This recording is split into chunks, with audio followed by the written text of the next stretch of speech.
समाज में भले ही अमीरी गरीबी के पैमाने पर हम सब बटे हुए हैं, लेकिन सच तो ये है कि भगवान ने हम सबको एक जैसा ही बनाया है। हम सबको भूख लगती है।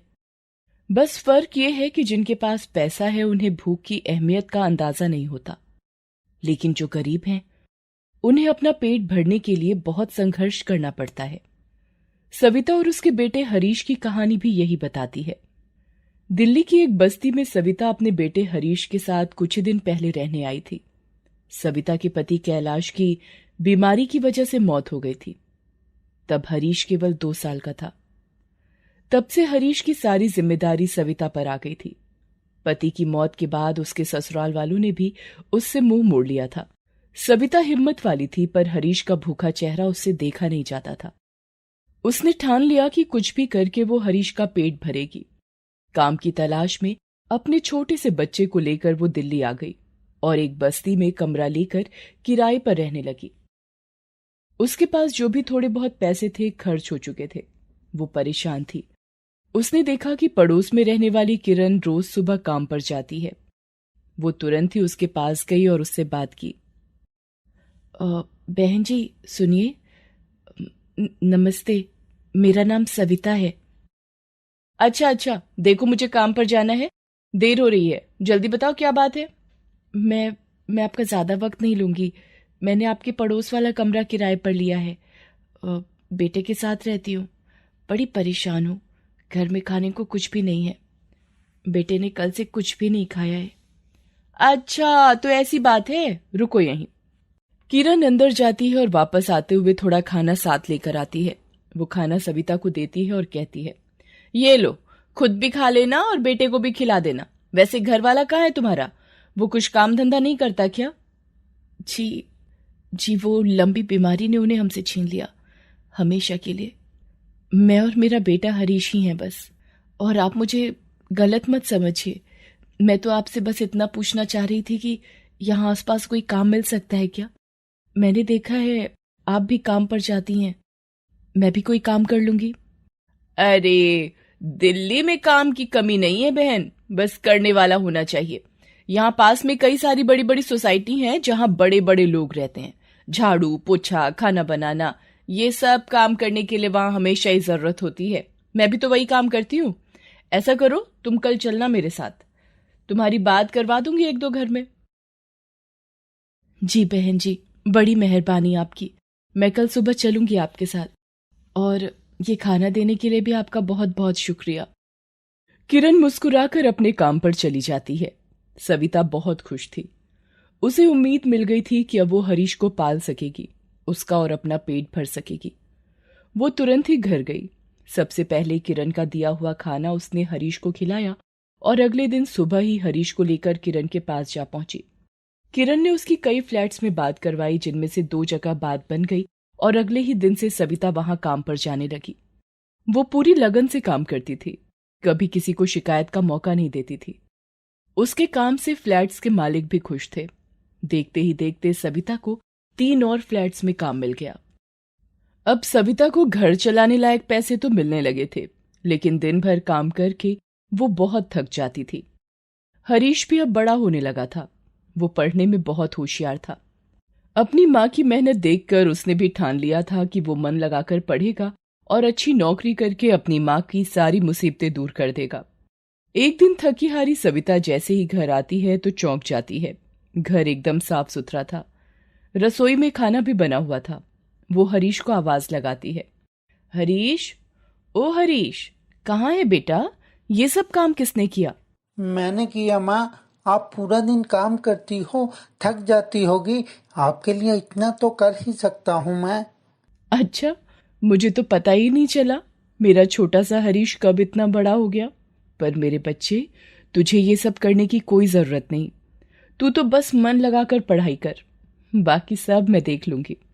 हाँ माँ, मैं जानता हूँ कि आप सब कुछ कर सकती हो, पर मैं आपको करने नहीं दूंगा। देखना, जिस दिन मैं पढ़ लिख कर बड़ा आदमी बन जाऊंगा, तब आपको कोई काम नहीं करने दूंगा। इतना कहते ही हरीश सविता के गले लग जाता है। दोनों की आंखों में आंसू थे। सविता मुस्कुराकर हरीश के आंसू पोंछती है और फिर उसे अपने हाथों से खाना खिलाती है। हरीश पढ़ने में बहुत अच्छा था, इसलिए उसे एक अच्छे स्कूल में एडमिशन भी मिल गया था और गरीब होने की वजह से उसकी फीस भी माफ हो गई थी। मगर फिर भी बाकी के खर्च सविता के लिए बहुत ज्यादा थे। लेकिन सविता ने भी कभी हार नहीं मानी। सविता ने और फ्लैट्स का काम भी पकड़ लिया। अब वो पूरे दिन काम में लगी रहती, लोगों के यहाँ सफाई का काम करती, खाना बनाती, मगर खुद खाना खाने का वक्त नहीं निकाल पाती। कई बार तो ऐसा भी होता था कि फ्लैट मालिक उसे कुछ खाने को देते तो वो घर जाकर हरीश को खिला देती, मगर खुद भूखी रह लेती थी। हरीश सब समझता था कि उसकी माँ खुद भूखी रहकर उसका पेट भरती है। धीरे धीरे वक्त गुजरता चला गया और हरीश 12वीं क्लास में आ गया। हरीश की क्लास के बाकी बच्चे ट्यूशन जाते थे, मगर हरीश की हिम्मत नहीं होती थी कि वो अपनी माँ से ट्यूशन के पैसे मांगे, क्योंकि सविता कभी मना नहीं करती, बल्कि वो अपना काम बढ़ाकर हरीश की हर जरूरत पूरा करती। हरीश ने पूरी मेहनत से पढ़ाई की। कई बार वो सविता के साथ चला जाता जहां वो काम करती थी। वहां के पढ़े लिखे लोगों से वो पढ़ाई में मदद ले लेता था। उसकी लगन देखकर कई लोग न सिर्फ उसे पढ़ाते थे, बल्कि उसे किताबें भी खरीद कर दे दिया करते थे। आखिरकार हरीश की मेहनत रंग लाई। उसने 12वीं में पूरे जिले में टॉप किया। सविता बहुत खुश थी उस दिन। उसने पूरे मोहल्ले में मिठाई बांटी और सबसे पहले वो किरण के घर गई। किरण दीदी, जल्दी आओ, तुम्हारे मनपसंद लड्डू लाई हूं। कहाँ लगी हो, जल्दी से आओ तो। अरे वाह, बेसन के लड्डू, क्या हो गया? और घरों में काम पकड़ लिया क्या तूने? अब बस कर सविता, जान देकर ही मानेगी क्या? नहीं नहीं दीदी, वो बात नहीं है। आप देखना, मेरे दिन जरूर संवरेंगे। मेरा हरीश पूरे जिले में अव्वल आया है दीदी। मैं बहुत खुश हूं आज, और सबसे पहले आपसे अपनी खुशी बांटने आई हूं, क्योंकि आप अगर मेरी मदद ना करती तो ना जाने मेरा और हरीश का क्या होता। अब बस भी कर, रुलाएगी क्या? दीदी भी कहती है और फिर ऐसी बातें करके पराया कर देती है। तू तो लड्डू खिला मुझे। सच सविता, बड़ी खुशी हुई। भगवान करे हरीश जैसा बेटा हर माँ को मिले और तेरे जैसी माँ हर बेटे को। किरण सविता के गले लगकर उसे बधाई देती है। टॉप करने पर कलेक्टर हरीश का सम्मान करते हैं। उसे आगे पढ़ने के लिए स्कॉलरशिप भी दी जाती है। सरकार से मिली ये मदद बहुत बड़ा सहारा साबित हुई सविता के लिए। हरीश ने और भी लगन से आगे की पढ़ाई की और एमबीए करके एक प्राइवेट कंपनी में असिस्टेंट मैनेजर की नौकरी हासिल कर ली। हरीश को जब पहली सैलरी मिली तो वो सरिता को मिलने वाले पैसों से कहीं ज्यादा थे। पहली सैलरी मिलते ही हरीश अपनी माँ के पास आया और बोला, माँ, ये लो मेरी पहली तनख्वाह। ये सिर्फ आपकी वजह से ही मुमकिन हो पाया है। आपकी मेहनत के लिए शुक्रिया कह देना शायद बहुत कम होगा। बस इतना चाहता हूँ कि आप कल से किसी के घर में काम नहीं करोगी। बस घर में रहकर आराम करोगी आप, ठीक है ना? सविता की आंखों में खुशी के आंसू थे। सविता ने हरीश के दिए हुए पैसों को माथे से लगा लिया और उन पैसों में से कुछ पैसे अपने पास रख लिए और हरीश से बोली, बेटा, इन पैसों से मैं सबसे पहले मंदिर में प्रसाद चढ़ाऊंगी और फिर उन लोगों का मुंह मीठा कराना चाहती हूँ जिन्होंने इतने बरस मुझे काम दिया और पैसे दिए। हाँ माँ, बिल्कुल, मैं भी आपके साथ चलूंगा। सविता हर उस घर में गई जहां वो काम करती रही थी। सभी लोग उसके लिए खुश थे। सविता की तपस्या पूरी हो गई थी। सविता ने हाथ जोड़कर उन सभी को धन्यवाद दिया। सभी लोगों ने हरीश को आशीर्वाद दिया और सविता को उपहार देकर विदा किया। सविता के सारे सपने पूरे हो चुके थे। हरीश ने धीरे धीरे अपनी सैलरी से अपना और सविता का रहन सहन बदला। बस्ती छोड़कर अब वो अच्छी जगह घर लेकर रहने लगे थे। वो रोज माँ के लिए कुछ न कुछ बढ़िया खाना बनाता और कभी कभी बाहर से भी कुछ बढ़िया खाना लेकर आता। एक दिन हरीश अपनी कंपनी में काम कर रहा था। तभी उसने देखा कि उसका सीनियर मैनेजर चपरासी रामप्रकाश पर जोर जोर से चीख रहा था। रामप्रकाश हाथ जोड़कर मैनेजर से माफी मांग रहा था और मैनेजर उसका कॉलर पकड़कर उसे लगातार बातें सुनाए जा रहा था। तेरी लापरवाही से मैं परेशान हो गया हूँ। एक कप चाय मांगी थी पीने के लिए, मगर तूने उसी फाइल पर चाय गिरा दी जो मुझे कल प्रेजेंटेशन में लेकर जानी थी। 1 महीने की मेहनत बर्बाद कर दी तूने। अब कैसे ये फाइल लेकर जाऊंगा? तू अब यहाँ काम नहीं करेगा। तेरी छुट्टी करवाता हूँ सबसे पहले। मैनेजर ने तुरंत हरीश को आवाज लगाई। Harish, do one thing, fire him immediately. I don't want such useless people in this office. But sir, he really need this job. Please forgive him, sir. Harish, what is this? Don't argue with me. ये आदमी मुझे दोबारा इस office में नहीं देखना चाहिए. Do you understand? Sir मैं आपके आगे हाथ जोड़ता हूँ सर, मेरी नौकरी बचा लीजिए. मैं अपने बच्चों को क्या खिलाऊंगा, उन्हें कैसे पालूंगा. मेरी बीवी बहुत बीमार रहती है सर, उसका इलाज कैसे कराऊंगा मैं. हरीश राम प्रकाश की मदद करना चाहता था मगर वो मजबूर था. बॉस का ऑर्डर पूरा ना करके वो अपनी नौकरी को खतरे में नहीं डाल सकता था. उसने एचआर को फोन करके राम प्रकाश का हिसाब करने को कहा.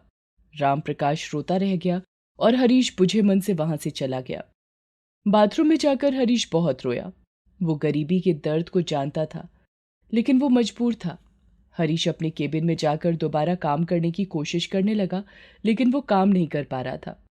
बार बार उसके सामने राम प्रकाश का चेहरा आ रहा था. राम प्रकाश रो रो कर वहां से जा चुका था. जैसे ही शाम के 6 बजे हरीश ऑफिस से बाहर निकला और सीधे एक होटल पहुंचा. भाई जरा 2 पनीर मसाला और 8 रोटी पैक कर दो. नहीं रुको, ऐसा करो 6 पनीर मसाला और 6 लोगों के हिसाब से रोटी पैक कर दो. हैं? आज तो हमेशा 2 ही लोगों के लिए खाना लेकर जाते हो साहब. आज पार्टी है क्या? हाँ भाई, पार्टी ही समझ लो. हरीश खाना लेकर सीधे राम प्रकाश के घर पहुंचता है और देखता है कि राम प्रकाश अपनी बीवी के सिर पर पट्टी रख रहा था और उसके तीनों बच्चे थाली लेकर जमीन पर बैठे थे जिसमें प्याज, नमक और 2 सूखी रोटी थी. हरीश को देखते ही राम प्रकाश चौंक गया और बोला, अरे साहब आप यहाँ. अरे राम प्रकाश, तुम तो बिना मिले ही चले आए. सर मैं क्या करता वहाँ, बड़ी बेइज्जती हुई और नौकरी भी चली गई. पर आपसे कोई शिकायत नहीं, जानता हूँ आप भी मजबूर थे. चलो छोड़ो ये बातें. भाई भूख लगी है, बच्चा पार्टी पनीर नान खाओगे? ये सुनते ही बच्चों के चेहरे पर मुस्कान आ गई. हरीश ने उनकी थाली में खाना परोसा. राम प्रकाश ने हरीश के हाथ पकड़ लिए और बोला, सर रुकिए, ये आप क्या कर रहे हैं, इसकी जरूरत नहीं सर. राम प्रकाश मुझे मत रोको. देखो बच्चों को कितनी भूख लगी है, उन्हें खाने दो. मुझे पता है कि गरीब की भूख क्या होती है.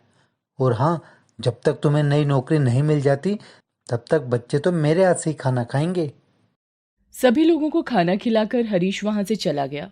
उसे बड़ा सुकून महसूस हो रहा था क्योंकि ये वक्त और ये भूख उसने भी झेली थी. थोड़ी ही देर में वो बाकी का खाना लेकर घर पहुंचा तो उसका इंतजार कर रही सविता ने उससे पूछा, बेटा आज बहुत देर हो गई आने में, काम ज्यादा था क्या? हाँ माँ, एक बहुत जरूरी काम था, वही निपटा कर आ रहा हूँ. अब बातें छोड़िए, पनीर और नान लाया हूँ, चलिए ठंडा होने से पहले खा लेते हैं. हरीश और सविता मिलकर खाना खाते हैं. हरीश हर शाम राम प्रकाश के घर खाना लेकर जाता है और उसके लिए कई जगह नौकरी की बात भी करता है. कुछ ही दिनों बाद राम प्रकाश को नई नौकरी मिल जाती है और वो भी पहले से अच्छी तनख्वाह पर. वो हरीश को धन्यवाद कहता है. हरीश अब खुश था. उसे इस बात का सुकून था कि अब कोई भूखा नहीं सोएगा.